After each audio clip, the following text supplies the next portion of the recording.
Greetings and welcome back to room 303 of the Harvard Classics. This is lecture number 60, Aeschylus' Agamemnon. Now, this is the first of that favorite and famous trilogy of Aeschylus called the Oresteia, named after Orestes, why we'll get into in a moment. Now, if you haven't been to LearnStrong.net, I recommend that you do so. Go down that left-hand side to the Harvard Classics folder and find my lecture number 59, which is the Intro to Greek Drama. I'm going to work off of the assumption that you have watched that lecture already as you begin then our study in Volume 8 of the Harvard Classics, the 9 Greek dramas, of which the first 3 is this Oresteia trilogy. The first Agamemnon we'll talk about now, followed by Libation Bearers in the next lecture, and then finally the Furies or Eumenides in that final lecture. Now, I also recommend that if you haven't watched my lectures from Hamilton's Mythology, go again to LearnStrong.net up down that left-hand side there and find that folder. And for sure find the lecture on the Troy Tale, which is part 4, because there's a whole lot of background knowledge here that I'm only going to kind of just briefly talk about. And if you don't have the background, this play doesn't make as much sense for you. So let's talk background information. It is hypercritical to appreciating why this play is such an important play. And yeah, it's people like me who do this, for a living. We're always accused of being guilty of that thing of, this is the most important text that you'll ever study. You can, and some have made the argument, that if you want to talk about Greek drama, and you want to talk about Greek mythology, and you want to talk about the relationship between Greek drama and Greek mythology and its implications in Western culture, up through Shakespeare and then beyond, that you have to look at the Oresteia, and I think all of that is very true. But I think that I want to help you understand why this is an important text, specifically for our time and for your study.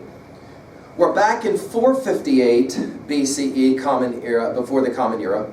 This is 2 years before Aeschylus' death that this play will be performed, okay? Now, the play assumes the Agamemnon and then the two to follow, Libation Bearers and the Furies. These plays assume knowledge of at least 2 different stories. And so we have to kind of make sure we've got that background knowledge, or a lot of this isn't going to make sense. One of those is the history of maybe the most dysfunctional family in all of literature, in all of history. Some of my students have said, the family in Arthur Miller's play Death of a Salesman is pretty dysfunctional, but there is no way that it's half as bad as this house of Atreus, as it's referred to often, and for reasons we'll talk about in a second. The other story that has to be known is what we collectively call, from our borrowing of Edith Hamilton, the Troy Tale. You'll remember in those lectures of Hamilton's Mythology, I said that there's basically 3 kinds of stories in regards to the Troy Tale. There are stories that are told before the events of the Iliad, what we sometimes call pre-Iliadic. Then there are the stories from the actual events of the Iliad itself, that fighting at the walls of Troy and all of that. And then finally there's those post-Iliadic stories. We think of the stories of Odysseus, we think of the stories of Virgil's Aeneas, hero Aeneas in the Aeneid, and yes, the homecoming of Agamemnon. So you want to put that in your notes right away. So there's kind of 2 stories that are kind of assumed when you sit down to read this play, and when, of course, Greeks came to watch this play. These 2 stories were already known, already understood. But, of course, for us, we kind of maybe have to make sure we understand both of these stories. Okay. Now, I'm not going to get into all of the details of the House of Atreus. I mean, it is, I do this in another lecture in Hamilton's Mythology. It's actually called the House of Atreus chapter in Hamilton's Mythology. And if you want, you can go and kind of flow that lecture if you haven't done it, and that will help you in more detail here. But let's at least hit the high points, okay? And let's say out loud that, okay, there's some seriously jacked up stuff that happens in this play and the 2 plays to follow in the Oresteia. No question about it. It's all going to be involving sex, violence, and a whole lot of other crazy in between. But a lot of this is going to be understood as familial. And the idea is this. In the same way that certain kinds, we today would talk about DNA is handed on from one person to the next person. The color of your eyes has something to do with the color of somebody's eyes who helped to produce you, etc., etc. We understand that physiologically. There's stuff that's handed on from person generation to person generation. The Greeks had a notion that moral responsibility was handed on in similar ways. So, for example, something terrible happens to you and you're like, dude, are you serious with me? Why is this happening to me? And the Greeks had a ready answer. Well, who knows? Maybe your great-great-grandpa did something really terrible. What are you talking about? How is it possible to imagine that what somebody does way before affects me? Well, that's called the history of the world, of course, right? And we know that that ripple effect thing happens. The Greeks are going to really, though, instantiate this idea in a set of plays like the ones we'll be studying here in the Oresteia. It begins with a guy named Tantalus. Now, this Tantalus guy has a son named Pelops, and for reasons we won't get into, he decides, Tantalus, that he will actually kill his own son and then serve his son up to the gods in a dinner. The gods, being gods, they all pretty much figure this out, with the exception of the goddess Demeter, who actually takes a couple of bites out of Pelops' shoulder. Okay? But the rest of the gods, they're so outraged by this that they will curse Tantalus in the underworld by, and this is where we get our word tantalize from, by forever making him incapable of ever satisfying his quest for thirst and drink, and for food in the form of, for example, pomegranate. So, for example, he's in Hades, the underworld, Tartaros, and there he is punished by being in a pool of water, and every time he leans down to get a drink, the water falls, so he never can get a drink. So he's always dying of thirst. And he's so hungry, and he reaches up for a pomegranate, for example, plant, and the breeze will just blow it just far enough out of the way. And so that's how Tantalus gets jacked. Pelops, his son, is resurrected by the gods. So we have the resurrection story. We have these kinds of stories in lots of different mythologies. Resurrected. And ultimately, Pelops will be the father to Thyestes, who will play an important role in our story, okay? And, as well, Pelops will also have another son, Atreus. So Thyestes and Atreus are brothers. Now, we call this the house of Atreus because the major players from this house then will come through that lineage of Atreus. But we just want to point out that already we got some jacked up storyline, no question, okay? Atreus and Thyestes have issues as brothers. This is kind of the Cain versus Abel story on steroids. Thyestes messes around with Atreus' wife, and for that Atreus is going to do some little payback. His payback, gee, does this sound familiar, is to take the children of Thyestes and to cut them up and to serve them in a meal to Thyestes, who, because he's not a god, he doesn't know he's eating his own kids. It's really a gross story. I mean, he eats, and wow, that's a great meal. I hope we can bury the hatchet between you and me. And Atreus says, hey, you want to know what you just ate? You kept saying how good it was. And then he brings in the, hands and feet of the children, so that Atreus can then, so Thyestes can then know, you just ate your own kids. Now, most writers will argue that if Tantalus started the curse with Atreus' decision to serve up Thyestes' own children to him, that really the curse officially begins. And in fact, this is the beginning of the curse. Now, for reasons I'm not going to get into, Thyestes ultimately ends up sleeping, you have an incest story, sleeping with his own daughter, and ultimately he has a son, and that son is Aeschylus, and Aeschylus is going to factor heavily in our story, so we'll see him here in a little bit as well. Atreus, by the way, has children. He has two sons. His oldest son is Agamemnon, his younger son is Menelaus. These, of course, are names that will be very familiar to us because we know the story of the Troy tale, right? The real curse then begins when Atreus serves up Thyestes' sons to him, and as we say, Thyestes is going to rape his own daughter, Pelopidia. Let's just put it in our notes this way. This family shows that there is serious problems between parents and children. Different kinds of problems, no doubt, but this is going to be a text that very much is about the notion that the sins of the father redounds to the children in all kinds of tragic, really tragic ways. Okay? From this relationship between Thyestes and his daughter, again, as we've said, Aeschylus is born, and Aeschylus will vow revenge on Atreus for the terrible things that Atreus did to Thyestes, obviously Aeschylus' father, right? Meanwhile, to continue, and again, I'm skipping over a lot of genealogy stuff here, but I just need to give you high points so we can read this play together. Menelaus and Agamemnon fall for two sisters who have a very interesting background. The most famous of those two sisters is, of course, Helen, who is kind of, she's partly a goddess because Zeus is responsible for her birth. And the other sister is named Clytemnestra. Yeah, quite a name, right? So Helen marries Menelaus. Agamemnon marries Clytemnestra. And so, with the judgment of Paris, and that story that we've already told elsewhere in Hamilton's mythology and elsewhere, with the judgment of Paris, Paris, the young Trojan prince, again, he comes from the city of Troy, Paris is told, because he gives that famous golden apple to Aphrodite. He doesn't give it to Hera, who offers him the world. He doesn't give it to Athena, who offers him military might. He gives the apple, the golden apple, to the most beautiful, it says on the outside. He gives the golden apple to Aphrodite, the goddess of love and beauty. Why? Because she promises, Paris, you'll get to sleep one night with the most beautiful woman in the world, who just happens to be Helen. So the Trojan War will officially begin, right? When Paris, a Trojan hero, a Trojan son of King Priam, will come to Sparta and will take away Helen. Whether she wants to go or she doesn't want to go, much debate in the literature. Needless to say, Helen and Paris end up back in Troy.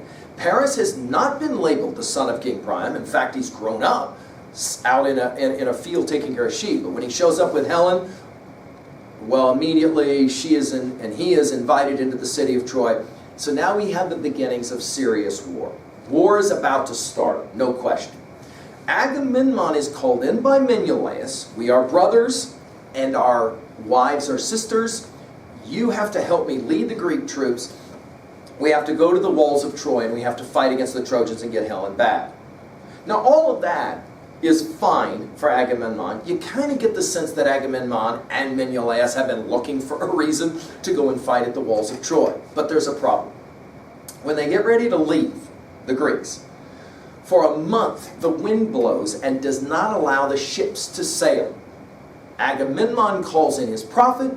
His prophet tells him that you've got a serious problem. The goddess Artemis is offended, mad. Hare has been killed in different stories. It's a deer. Artemis is upset. Great. What do I got to give for Artemis? I got to sacrifice a bunch of goats or something? What? No. Artemis expects you to sacrifice your daughter, Iphigenia.